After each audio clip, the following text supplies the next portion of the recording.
Noch einmal herzlich willkommen. Mein Name ist Heike Drillisch. Ich bin von Gegenströmung, eine Initiative, die sich mit den Folgen von Wasserkraft beschäftigt auf Mensch, Umwelt und Klima. Das ist ja auch hier das Thema.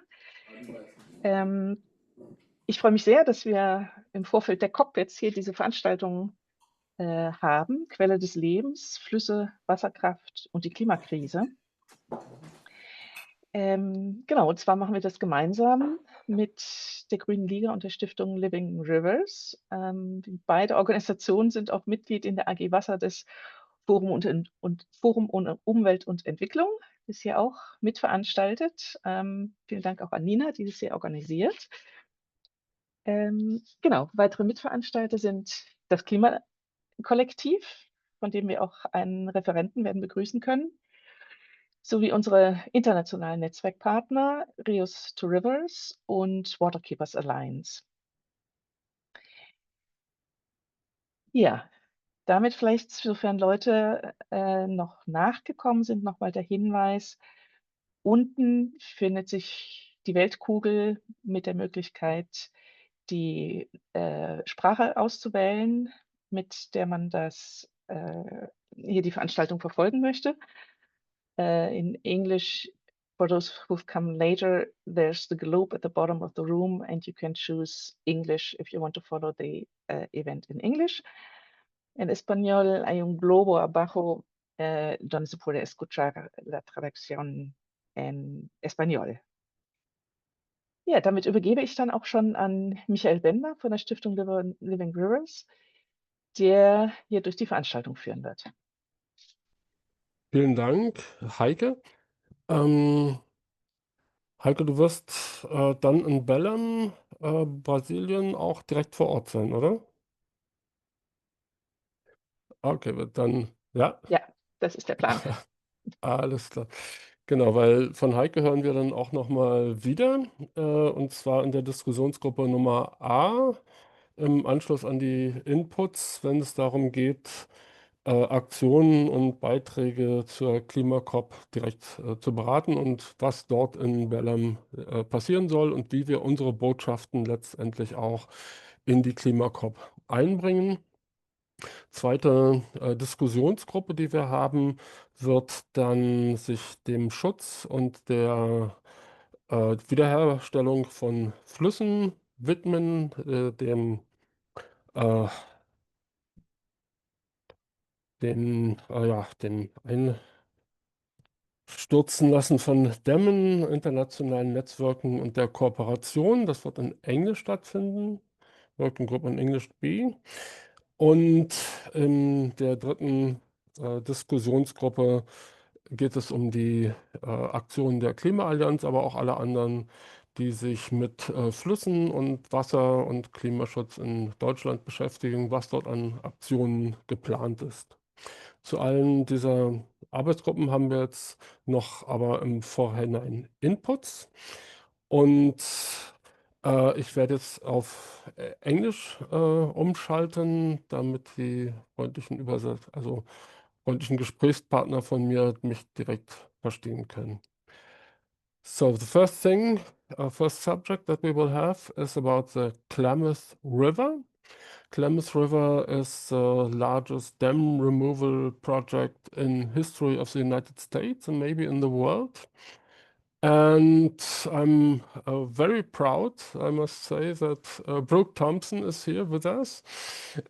Yes, and really, because the dams were taken down last year, as far as I understood, and you did, with some support from Rios to Rivers, do the Klamath River descent, right? And so I'm very much excited to hear what this was all about and what was your experience on the Klamath River. Yeah, I'm actually going to have Haley speak on it first, and then I'm going to build off what she has to say. So it's always live and always surprising. So, so Haley. Yeah, all right. Thank you. Yeah, thanks so much, Michael. And just want to say thank you to Connor Curran and Living Rivers Foundation, the Water Working Group, for putting on this webinar and inviting us to speak.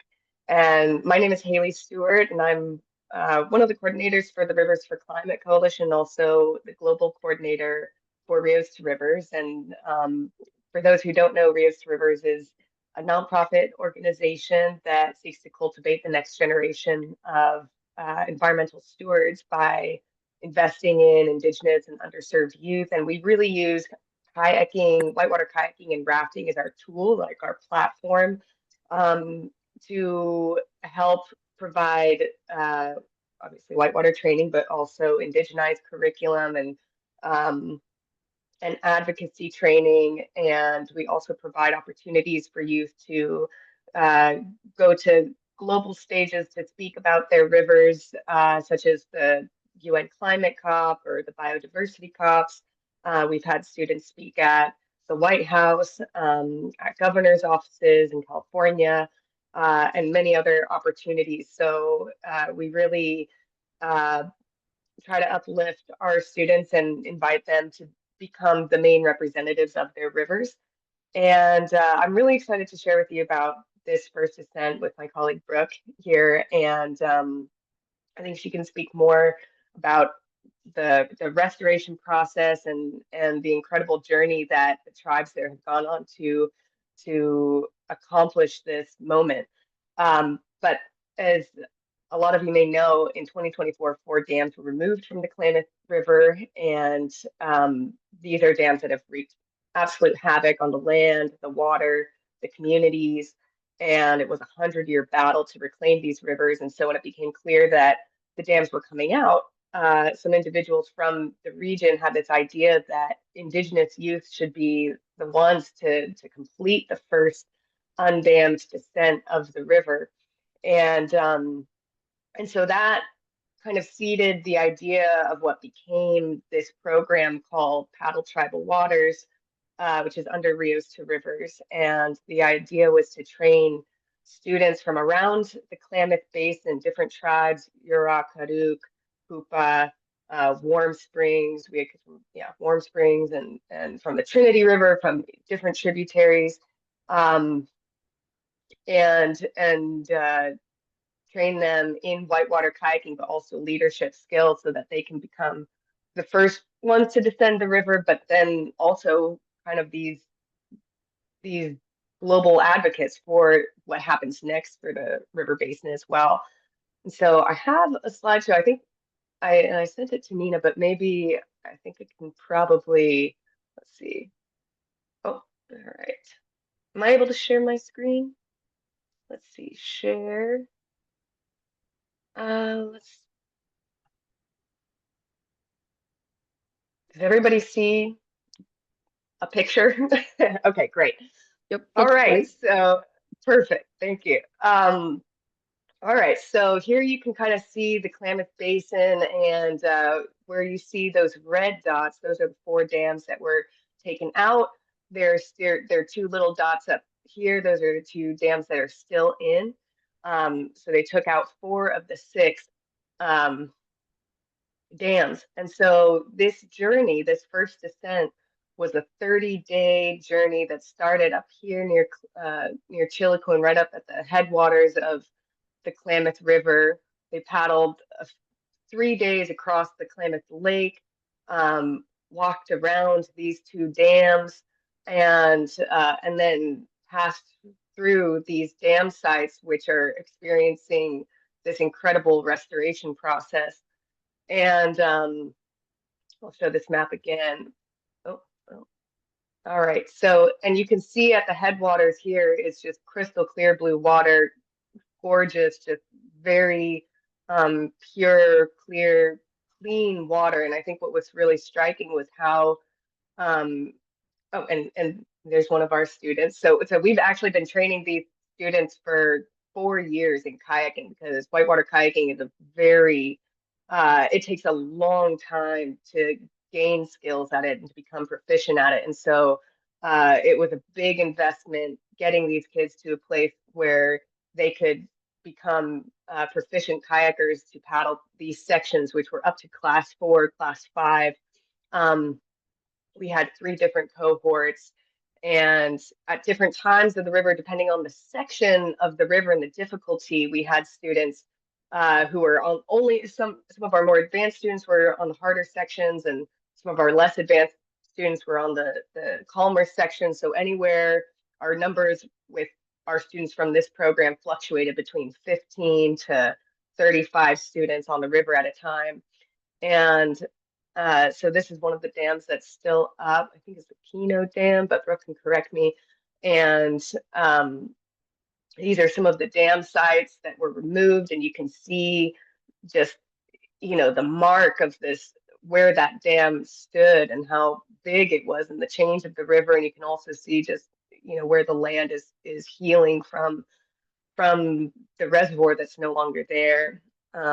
More dam sites. And see, and what was really striking was, as clear as the water was at the top, it immediately just got disgusting as we paddled through farmlands and places where agriculture was just spewing into the river. And then after the dams, the water got a little clearer, but you can really see just, the vegetation and the free-flowing river. There's some kids holding up a paddle trap and water sign. This was a huge, huge community effort. So many people helped support to make this happen.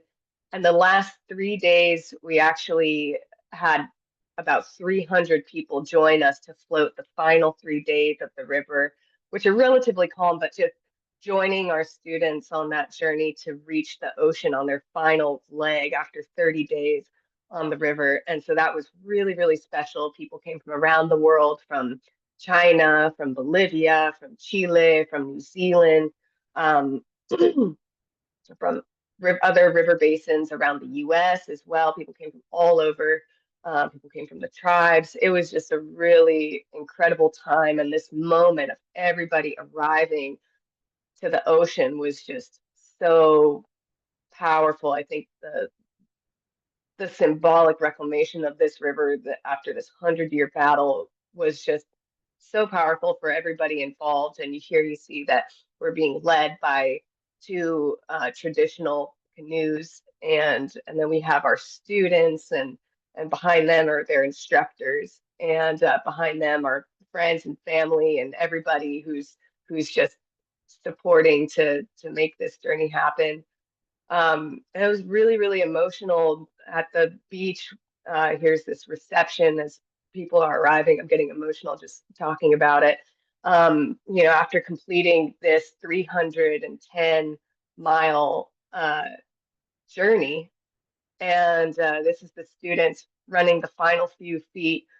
We ended at a sandbank, and they ran to the ocean, and they touched the ocean and spent time with the ocean, and knowing that river is flowing, not completely free, but more free than it was. And I think Brooke will tell us more about the incredible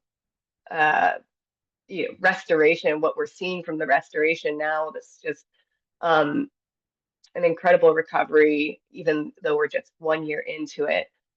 And so this is our final, we had a ceremony at the beach, followed by a big dinner. And then the next day we had a whole celebration, the final celebration of the first ascent.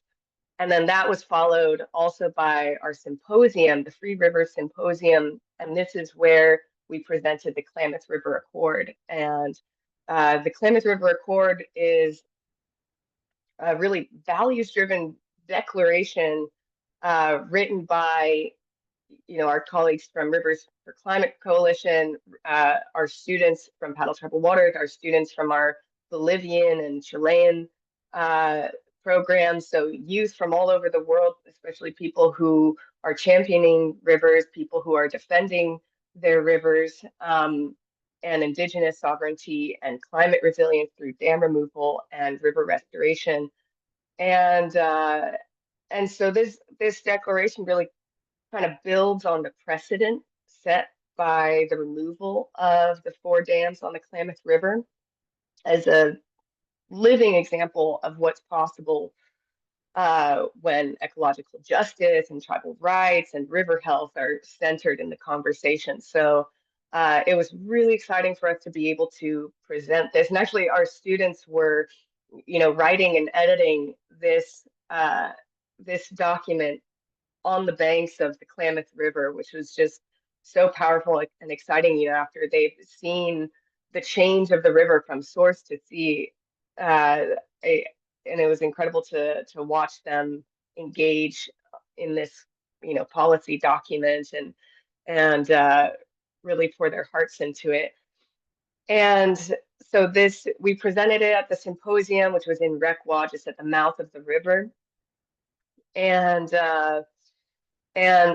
we were also really excited that the first ascent got a lot of publicity, which is great because, as you know, there's so much bad news today. So it was amazing to get a lot of great news coverage from the New York Times and Washington Post and San Francisco Chronicle, CNN, OPB. We just a lot of different news stations were covering it. So we were really excited about that.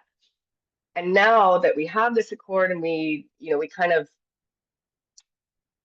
released it at this symposium, but our goal is to bring this accord into the international climate and biodiversity agenda by formally presenting it at COP30 in November, hopefully submitting it to the UN and the Secretariat, and hopefully use that space to elevate rivers as critical climate infrastructure, and call on other parties to include free river principles in their commitments and their NDCs, and also push for accountability around dams and water justice, especially when it comes to carbon accounting and how how nations are accounting their emissions. And so we plan to submit it to the Secretariat, hold a press conference there at COP with Indigenous youth who are part of our delegation. We'll be bringing students from our Paddle Tribal Waters program, so from the Klamath, from Bolivia, from Chile. We'll also be meeting people from New Zealand and from other river basins and connecting with them. And this accord, we're really trying to have it, have a great reach, and we want everyone to be a part of it. And so we're aiming to mobilize wide support for this, and we're hopefully going to get at least 500 signatories by both individuals and organizations, groups, companies, whatever, before COP30. So I want to invite all of you here, and we can send an email afterwards, again, with the link, how to sign it, how to read it. And I hope all of you will sign on and join us in this, and help us make this more than just a symbolic statement, but really a movement that can nations and institutions can't ignore on a global scale. So I'll just leave it at that for now. And if you have any questions, feel free to reach out to me or email, and then I'll pass it off to Brooke here. Thank you. Thank you so much, Hailey. And maybe someone can already share the link to the accord in the chat also. So we will send it to the email to all people who have registered. But it's always better to have our and thank you for this very, very lively input and for all your efforts. It's really, really great, and I cannot stress too much how proud I am that you're here and that we have this international community together. But now, Brooke, so you're talking about restoration now, or what is your topic? Yeah, I'm just kind of building on Haley's All right, from the Indigenous great. perspective. So, Yeah. right, my background is I'm a civil engineer and specialties with water resources. So I have degrees from Portland State University and Stanford University. I'm currently a PhD student at UC Santa Cruz, or University of California, Santa Cruz, here in the United States, where I am in environmental studies and study how to better integrate Indigenous knowledge and tribal input into California water policy, restoration work, and looking at salmon in the Klamath River. And so I grew up on the Klamath River itself in the Yurok and Karuk tribes there. And for me, I just also wanted to acknowledge the personal aspect about how this really started with the 2002 fish kill, where over 60,000 salmon died on the Klamath River, where I was 7 years old and witnessed it. And that moment for many tribal members was a wake-up call. And actually, I had a fellow tribal member and family member describe that moment to me, that they don't think this dam removal would have happened if it wasn't for that huge fish kill. And for those in my family, one of them said that they almost feel like the salmon made that sacrifice on purpose in order to have the dams removed, that they almost made this ultimate sacrifice so that we would have this opportunity to remove the dams in the future. And it has been 24 years since then to finally have these dams removed. And my entire background in engineering and trying to understand policy has all been to try to better understand why we put up dams, how we take them down, and if we build dams, especially hydro dams, how we can do it in a reasonable manner, especially considering countries with their upcoming energy goals, and how there's a uptick in production of hydropower internationally. When I, as an engineer, feel like there is so many better ways we can improve dams, and that's not being considered enough. Instead, what's being done is dams are just being built as quickly as they can to meet these energy goals, where a lot of large companies benefit, or they're being used for carbon offset projects, where then other countries may be benefiting and pressuring smaller countries to, or less developed economies, to build these projects. And to meet these goals quickly, they may be putting these dams in places that especially affect Indigenous groups when they don't necessarily need to. And so I want to make sure that when we're building hydropower, that these carbon credits are properly accounted for, because often they don't account for methane releases, which contributes more to greenhouse gases than it does with carbon, in addition to the fact that there's so many impacts that aren't properly accounted for when it comes to restoration, ecology, and just the fact that Indigenous peoples around the world are the ones who are keeping biodiversity alive. Indigenous peoples protect about 80% of the world's biodiversity and are the ones keeping the forests surviving. So Indigenous peoples help protect 35 to 50% of forests. And yet I don't see why we're making these energy projects that are benefiting these companies or these foreign governments that are then hurting the people who have been doing the most work since time immemorial to protect the earth.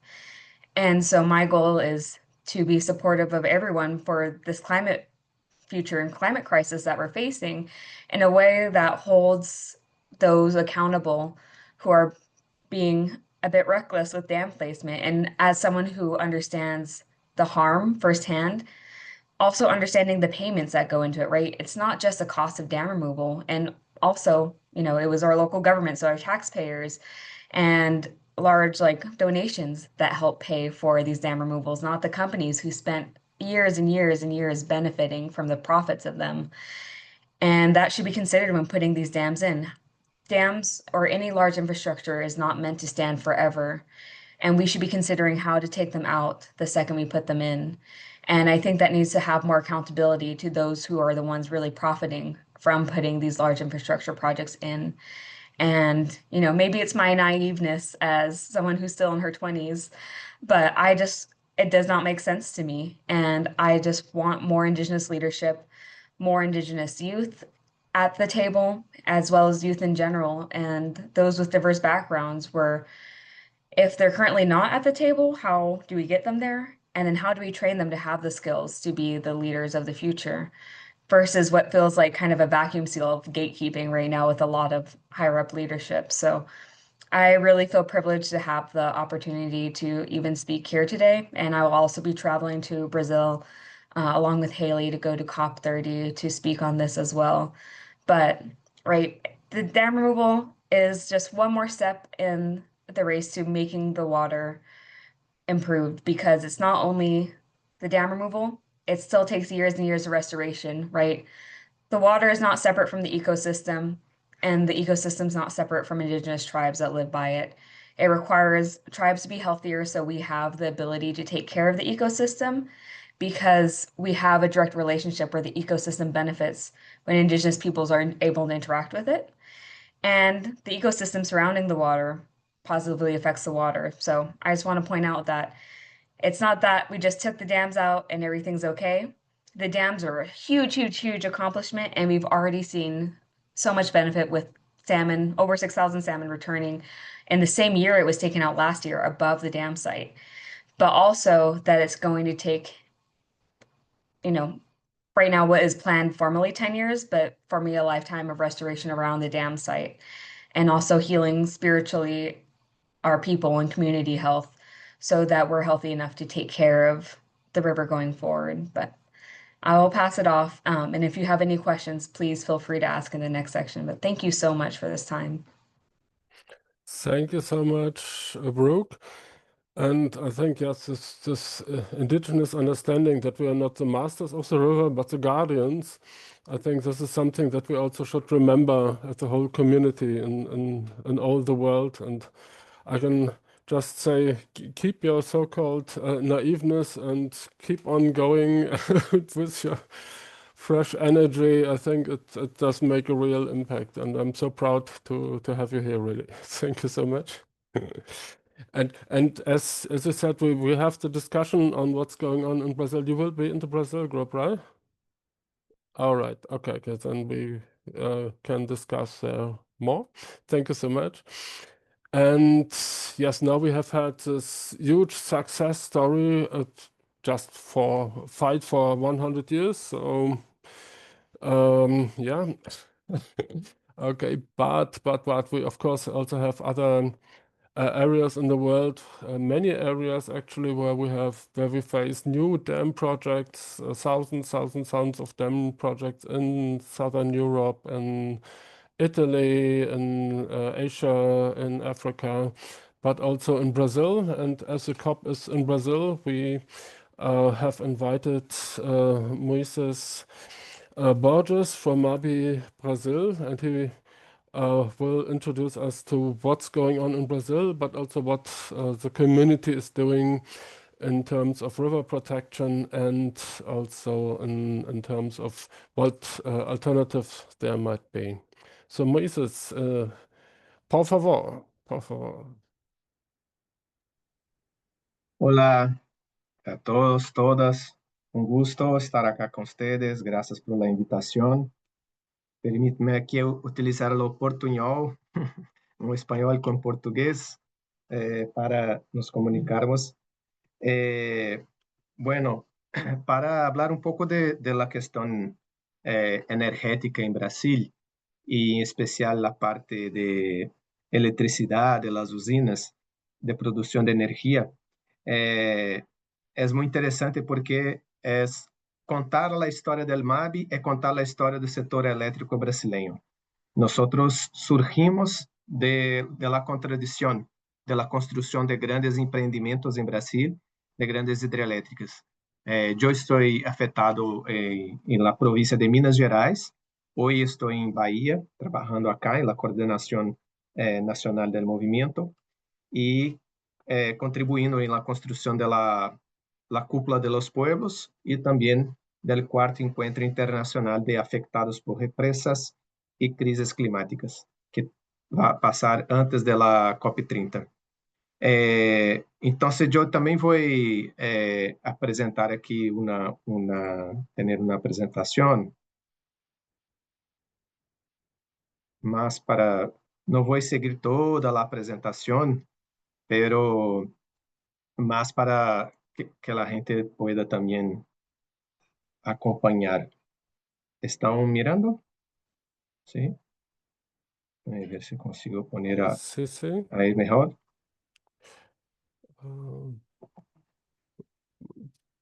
Bueno, está en inglés la presentación, pero yo voy a hablar en español porque no domino lo inglés. Entonces, esta es un poco nuestra ruta de trabajo que vamos trabalhar um pouco da história do MAB, a organização, nossas lutas e esta questão de internacionalismo.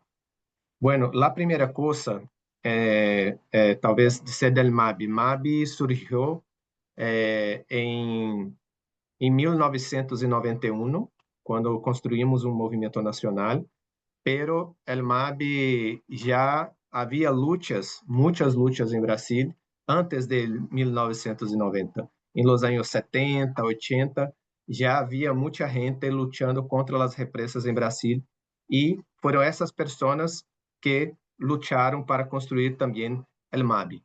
Então, nós temos três pilares que dizemos em movimento, como um movimento nacional. Então, estamos em 25 províncias de Brasil, de las 27 que há acá, e nas principais cuencas de rios acá de Brasil. Então, os três pilares, né, que toda a organização em Brasil sigue um pouco isto, tanto a formação, então, conhecer a formação política, técnica, que são esses empreendimentos, esta energia que é produzida é para quê e para quem, então, quem está lucrando com isto, quais são os impactos, então, tudo isso necessita de um processo formativo. Um segundo pilar de sustentação do movimento são as lutas coletivas. Então, se nós entendemos que a luta coletiva, a gente pressionando em las calles, é uma ferramenta de luta muito importante para fazer uma pressão e, de fato, um cambio verdadeiro para a gente que é afetada. E a terceira coisa, né, que é o processo de organização do movimento, que também é uma organização internacional, pero organizamos em coordenações nacionais, estaduais. Então, há uma organização interna do movimento para que ele pueda funcionar como um todo, não? Acá, então, um pouco contar a história do movimento, pero contar a história do setor elétrico brasileiro, como estava dizendo. Então, acá, já em 1970, 80, o Brasil estavam sobre a ditadura militar, então o exército que mandava no país, e eles começaram a construir grandes empreendimentos.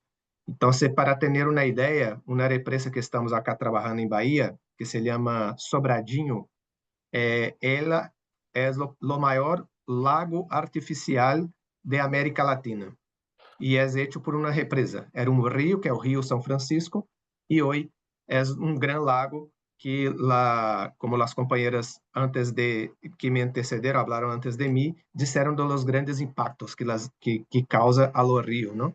A poluição, todo isto, e os problemas que genera. Então, todavia, sobre a ditadura militar, a gente já estava trabalhando, impulsionando, e este momento, aí acá como uma consigna de nós, chamávamos que era tierra sí, represa no. Então, era uma forma de dizer que a gente queria tu tierra, queria tu rio preservado e não as represas. Já nos anos 90, Moises? sim, sim, You're still in the first slide, is this correct? não compreendi. Okay, maybe we cannot see, maybe we cannot see the presentation, but only the slide forecast something. A primeira tela. Sí. Está aí a primeira tela? Sí. Sim. Creio que não está passando, então. Okay. Bueno, então eu vou trabalhar dessa maneira que creio que não teremos problema. Y si puedes ir a modo de presentación, tal vez, así se hace más grande. Eu estava em modo apresentação, pero parece ok. que não está passando. Ok. Está com algum problema acá em minha computadora, creio. Bueno, pero creo que dá para mirar, não? Assim, um pouco mais. Bueno, então estava dizendo que, então, lá, já nos anos 90, o setor elétrico brasileiro passa por um processo de privatização. Então, as grandes hidrelétricas de Brasil, que antes eram de estatales do Brasil, do Estado brasileiro, passa para a mão das empresas estrangeiras. Então, muitas empresas europeias, principalmente europeias, e empresas americanas. que passam então a dominar o sistema elétrico brasileiro. Isto genera uma situação de luta diferente para nós del MAB, porque antes, quando as represas eram del país, do setor estatal, nós teríamos inclusive oficinas para fazer lutas, ocupações, fazer uma intervenção, uma denúncia em la própria sede da empresa. Depois que passa a ser internacional, não temos mais essa sede para fazer a luta, não? Então, você fica como dueño, dueño da empresa, pero nós não conseguimos acessar estas empresas para fazer denúncias. Então, aqui começa o processo de internacionalismo do MAB, de trabalhar com outras organizações que tratavam do tema em Europa, em Estados Unidos, para unir a luta para que possamos denunciar o que passava em Brasil em la sede das empresas internacionais. Então, acá começa um processo também já deste internacionalismo. Já nos anos 2000, aí nos anos 90, nossa consigna era águas para a vida e não para a muerte, que hasta hoje é muito forte para nós. Em los anos 2000, já passamos por um outro processo. Com a legada de Lula ao governo, acá, muitas coisas avançaram para a gente mais pobre, a classe trabalhadora. Pero ele também impulsionou grandes empreendimentos hidrelétricos. Isso também generou muitas contradições e problemas para nós. Então, se acá, nós do MAB começamos a aprofundar em um estudo sobre quem estava se beneficiando da energia. Por isso que dizemos que água e energia não são mercancia, porque percebimos que toda a água, toda a energia produzida em Brasil, primeiro atendia aos interesses do capitalismo, para depois atender o interesse da gente, da população. Isso para nós era um absurdo e continua sendo. Então, começamos a conversar do tema que não é somente um problema de produção de energia em Brasil, era um problema do modelo energético que estava apropriado ou estava capturado por as grandes empresas, que pagavam muito barato para consumir tua energia, e nós outros que éramos consumidores e afetados pagávamos e pagamos até hoje muito caro a energia.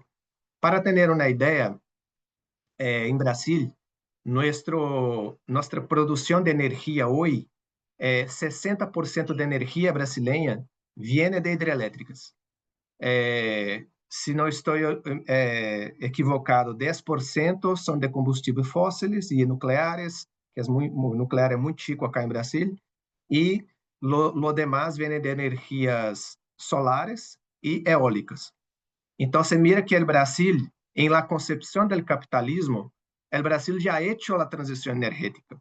Praticamente, nós não temos mais consumo de energia fóssil para a produção de energia. Pero, mesmo haciendo este cambio, os problemas permanecem. Ou seja, para nós do MAB, não basta cambiar a matriz de energia, não basta sair da matriz fóssil para uma energia renovável. Isto é muito pouco, porque as famílias sofrem os mesmos impactos se estão cerca de uma produção de energia fóssil, ou de uma construção de hidrelétrica, ou de construção de solares, ou de construção de eólicas. Então, há um grande desmatamento, desplaçamento de pessoas, a gente se põe mais empobrecida. Então, todo isso se passa. Então, é por isso que dissemos que aí, em 2010, e aí para já fomos como trabalhando, que dissemos que a água e a energia são para a distribuição da riqueza e o controle popular. Então, a gente deve ser a primeira atendida por la produção de água e energia em Brasil, e aí estamos em este processo de luta. Vou adelantar por causa do tempo, mas para dizer um pouco mais sobre a questão internacional que estamos aí trabalhando. Bueno, então, este processo todo que comentei com vocês foi uma necessidade do movimento trabalhar com a questão do internacionalismo. Então, o MAB empieza a construir, acá em Latinoamérica, um movimento de afetados por represa latino-americano. Isto foi muito importante. Então, hoje já tem como 10 anos deste movimento, E este movimento internacional, que é o MAR, que chamamos, hoje está impulsionando o movimento de afetados por represas em outros continentes, em outros países também. Então, hoje, o MAR já tem trabalho tanto em la parte norte de América, em Europa, em Ásia, em África. Estamos chegando pouco a pouco em Oceania. Então, foi um caminho que é muito interessante de trabalho que está passando. E uma outra campanha que o MAB participa é a campanha global para desmantelamento do poder corporativo e contra a impunidade das empresas. Então, a MAB participa desta campanha global, que é para criar um tratado internacional vinculante que põe regras sobre as empresas transnacionais que atuam ao sul global. Então, é uma coisa muito interessante. E acá chegamos ao fim, que são esses dois grandes eventos que vão passar em Brasília. Então, nós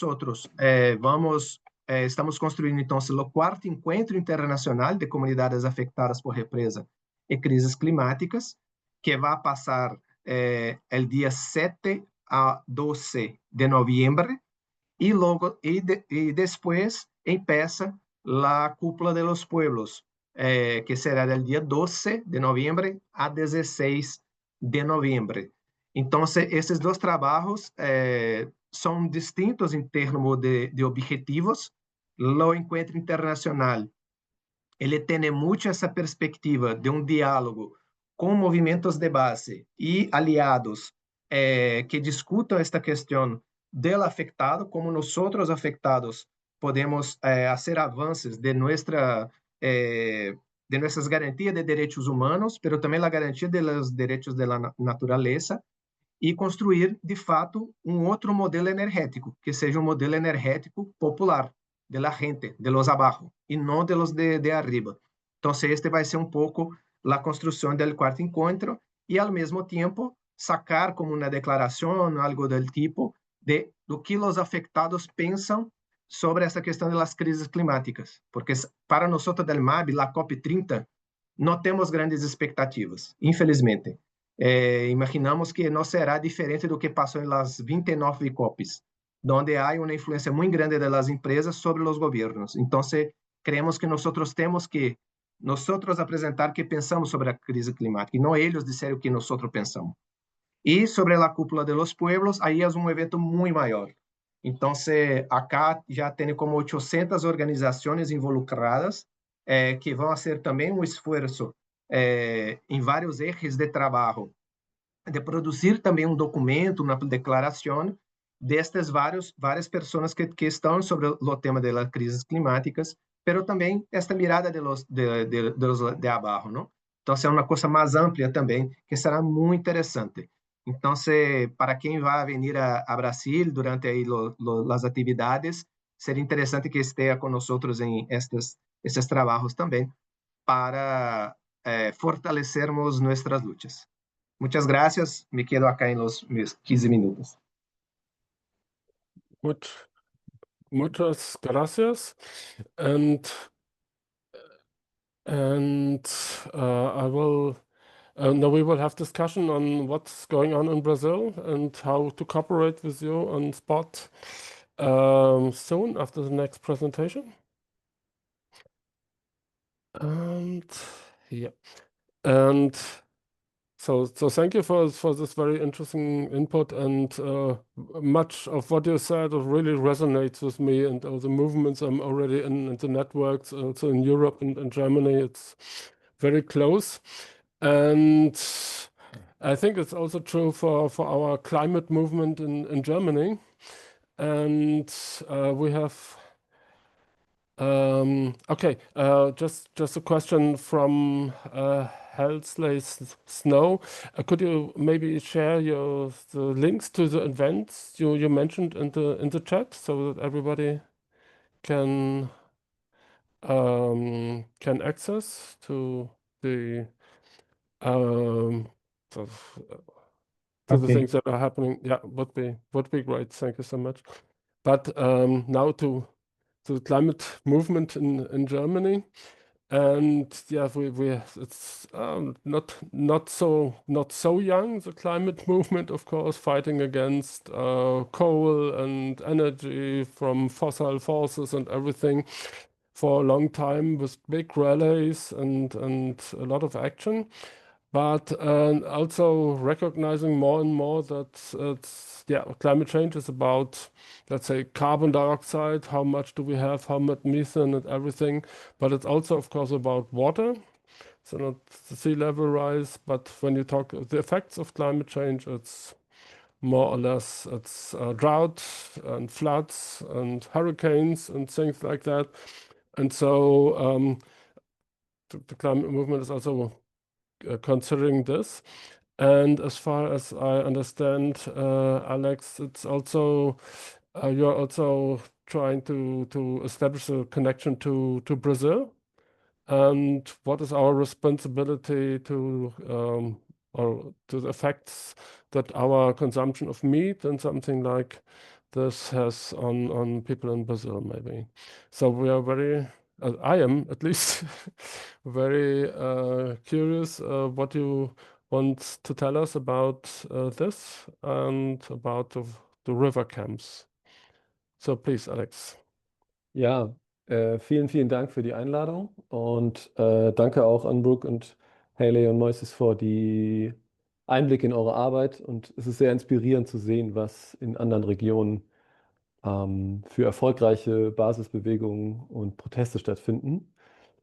Genau, ich habe auch eine kurze Präsentation, vor allem mit Bildern, um Einblick zu geben, was wir machen, was Teile der deutschen Klimabewegung machen zur Wasserthematik, aber auch bezogen auf Landwirtschaft und auch vielleicht im Vorfeld der Klimaverhandlungen in Brasilien zum Thema Landwirtschaft am letzten Wochenende an Protestaktionen in Deutschland organisiert wurden. Ich versuche mal kurz meinen Bildschirm zu teilen und dann, genau, jetzt müsste das gehen. Präsentation. Klappt das? Ja, Super. perfekt. Genau.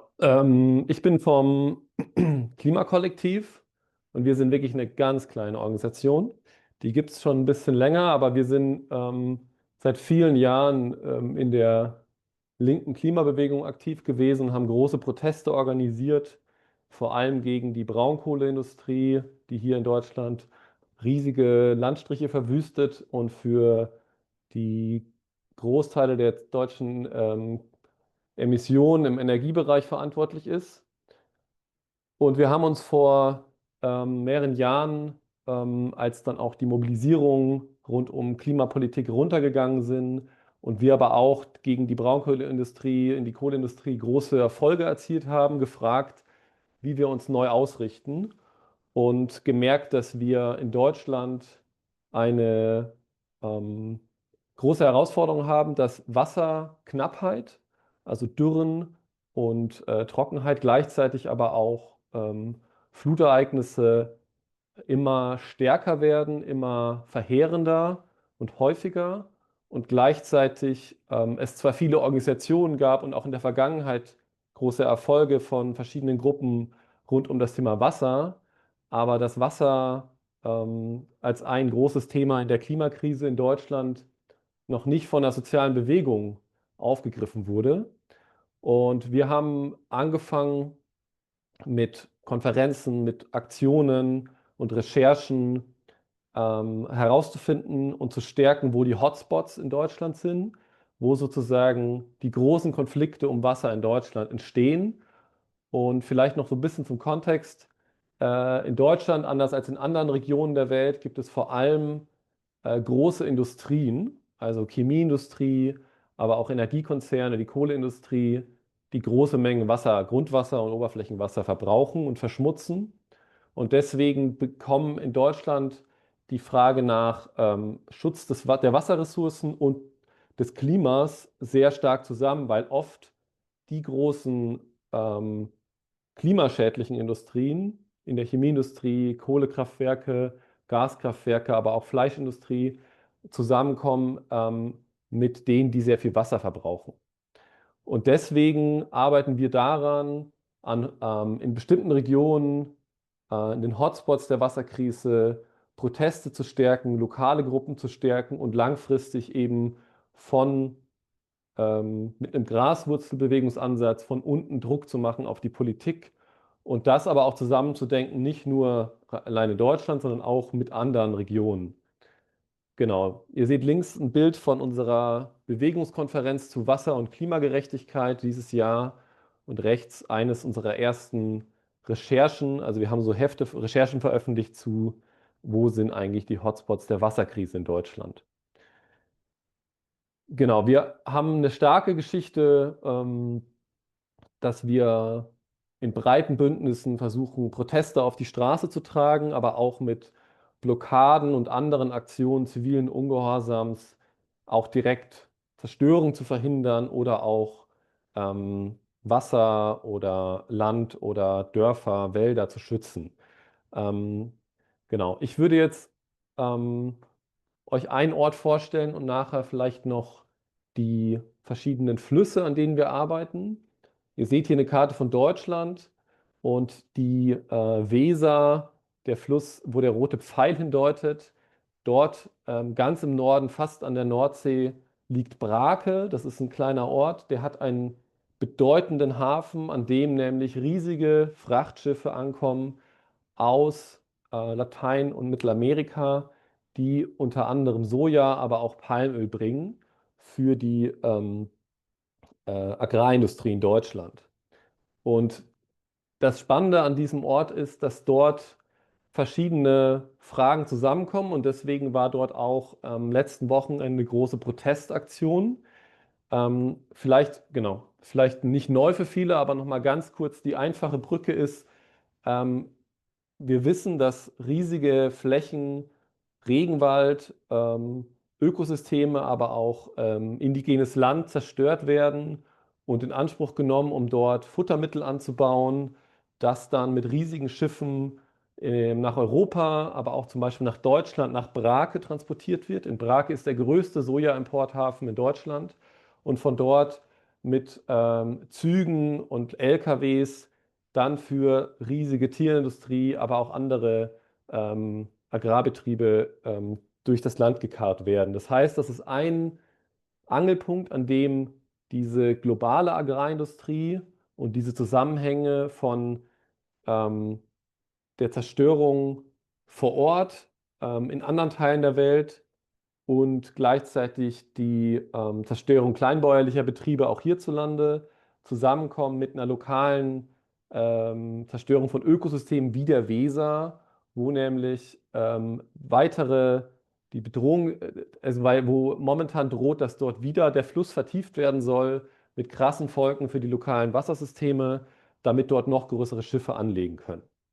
Das heißt, Brake ist in Deutschland auf jeden Fall einer der Hotspots, wo Fragen von gerechter Landwirtschaft und gerechter Wassernutzung mit globalen Fragen zusammenkommen.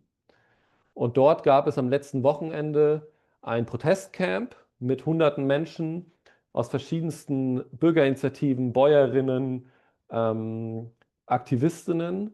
Es gab eine große bunte Demo mit Traktoren durch die Stadt in Bremen im Norden gegen diese Futtermittelimporte und für eine gerechte Landwirtschaft im Vorfeld der Klimakonferenz in Brasilien, aber auch mit einem Augenmerk auf das drohende EU-Mercosur-Abkommen, das gerade zu Ende verhandelt wird.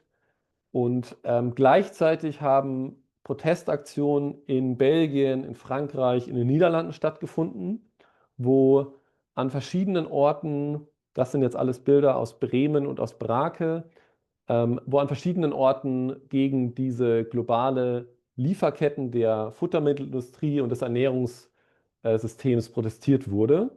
Das heißt, es gab bunte, aber auch entschlossene Blockaden, zum Beispiel hier von dem großen Sojaimporteur, wo ein Tag lang verhindert wurde, dass dort die Transporte stattfinden können, genauso wie eine der größten Fleischfabriken dort in der Region, wo sozusagen die Futtermittel dann hingehen, die auch einen riesigen Wasserverbrauch haben und die Belastung des Grundwassers dort massiv erhöhen.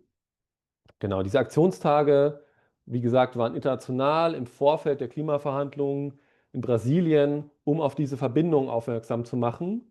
Wie ich schon gesagt habe, zwischen der lokalen oder der Zerstörung vor Ort, dort, wo die Sojaplantagen sind, wo Regenwald zerstört wird, indigenes Land geraubt wird und mit einem riesigen Abdruck, aber auch sozusagen mit großen Klimaemissionen durch die Zerstörung der Landflächen und gleichzeitig aber auch sozusagen die Frage der Wassernutzung und der Klimaemissionen in der Landwirtschaft in Deutschland und dieser Großbetriebe, die diese Futtermittel nutzen. Genau, das vielleicht zum Anfang. Das war am vergangenen Wochenende kraftvolle Aktion mit hunderten Aktivistinnen, ganz verschiedene. Es gab eine Radtour, es gab eine Hafenrundfahrt, es gab ein Erntedankfest, Demonstration, Campprogramm. Und das ist das, was wir auch an anderen Orten in Deutschland organisieren wollen, an verschiedenen Orten, an denen wir glauben, an denen sich die Wasserkonflikte zuspitzen lassen und an denen wir die Frage von Schutz des Wassers mit Klimaschutz zusammenbringen können. Genau, in anderen Ländern sind Flüsse schon etwas viel Zentraleres. Und es gibt natürlich auch schon seit Jahren hierzulande Organisationen, Gruppen, Proteste, um Flüsse zu schützen. Wir glauben, dass wir die Klimabewegung in Deutschland auch in Richtung Wasserbewegung verschieben können, um wieder mobilisierungsstärker zu werden und dass Flüsse Orte sind, an denen Dürre, an denen Flut, aber auch Verschmutzung erlebbar werden.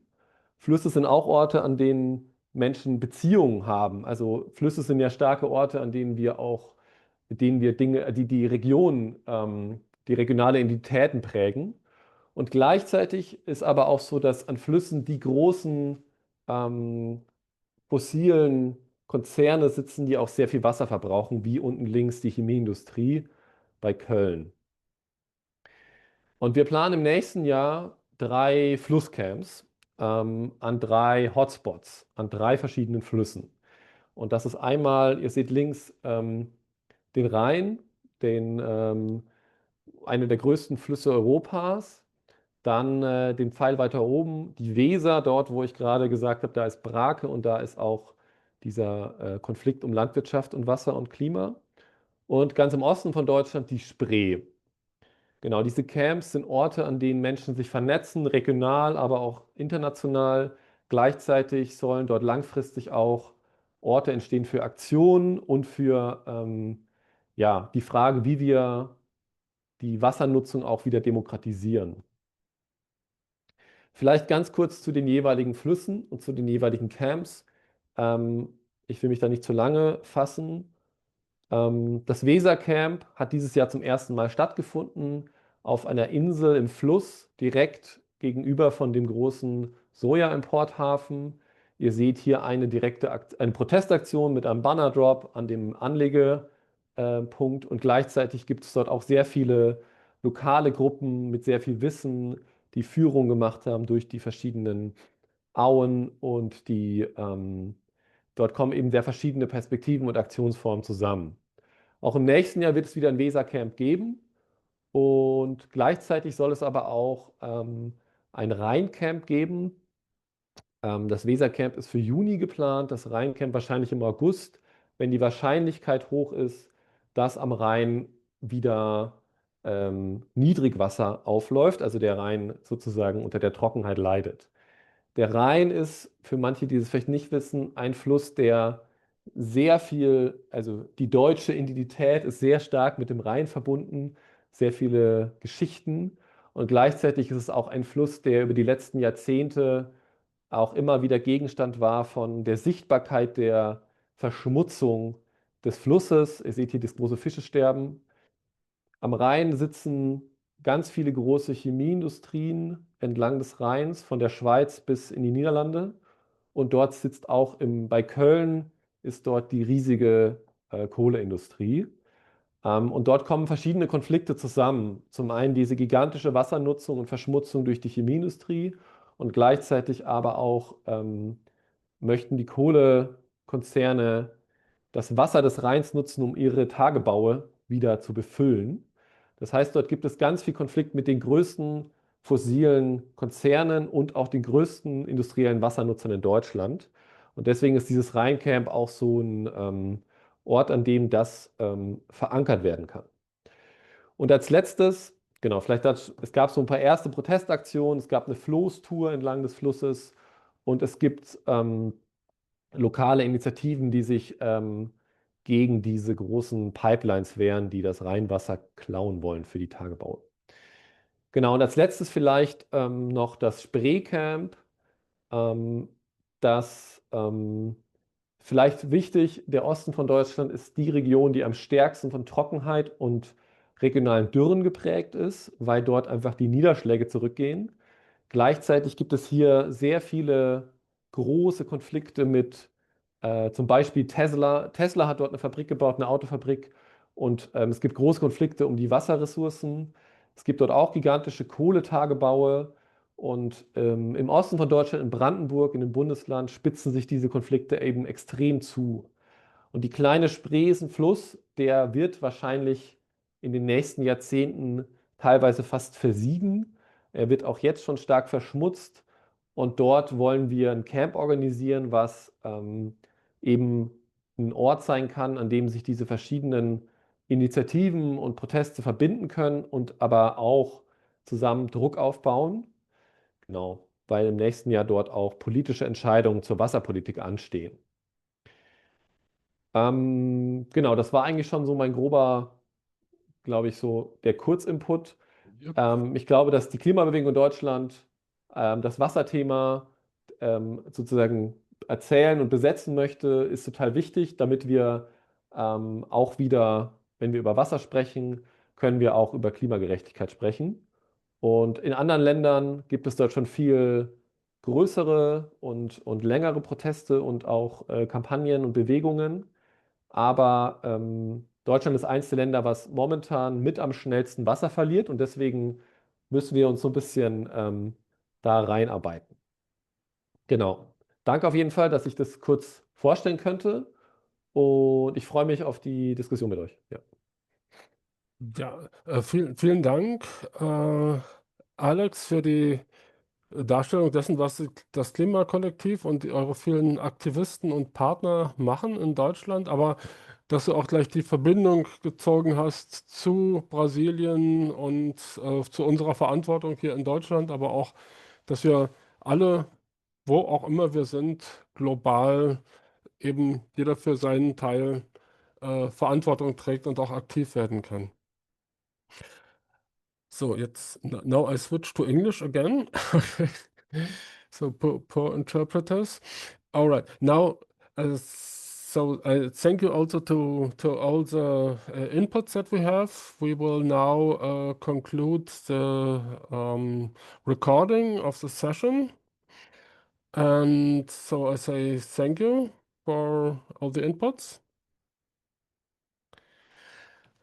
And then we will go to the discussion groups. As I already said, the first one, that you can just stay in the room. This is about Brazil and the action that we will